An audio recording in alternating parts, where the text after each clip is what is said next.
Naglabas ng opisyal na pahayag ang Philippine National Police kaugnay ng ulat tungkol sa umano'y posibleng pag-aresto kay Senator Ronald Bato de la Rosa na may kinalaman sa napaulat na arrest warrant mula sa International Criminal Court.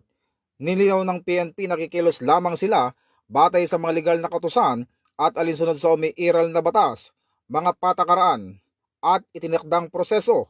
Anila, anumang aksyon ng kapulisan kung kinakailangan man ay isasagawa ng may buong pagtalima sa due process, rule of law. Tiniyak din ang maximum tolerance at paggalang sa karapatang pantao. Ito'y kasunod ng pahayag ni DILG Secretary Juanito Victor Remulla tungkol sa posibilidad ng contingency measures. Ayon sa PNP, patuloy ang kanilang koordinasyon sa Department of Interior and Local Government at iba pang ahensya ng gobyerno upang matiyak na ang anumang hakbang ay naaayon sa legal at operational protocols. Iginiit din ng PNP na nanatili itong nakatuon sa pagpapatupad ng batas, pagpapanatili ng kapayapaan at kaayusan at paglilingkod sa sambayanang Pilipino ng may integridad, profesionalismo at pagiging patas sa lahat.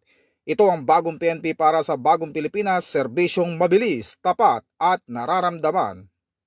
Mula po dito sa Campo Crame, ako po si Patrolman Adrian Dayaw nagbabalita para sa Police News Network, alagad ng batas, tagataguyod ng balitang pulis, at ito ang bagong PNP para sa bagong Pilipinas, serbisyong mabilis, tapat at nararamdaman.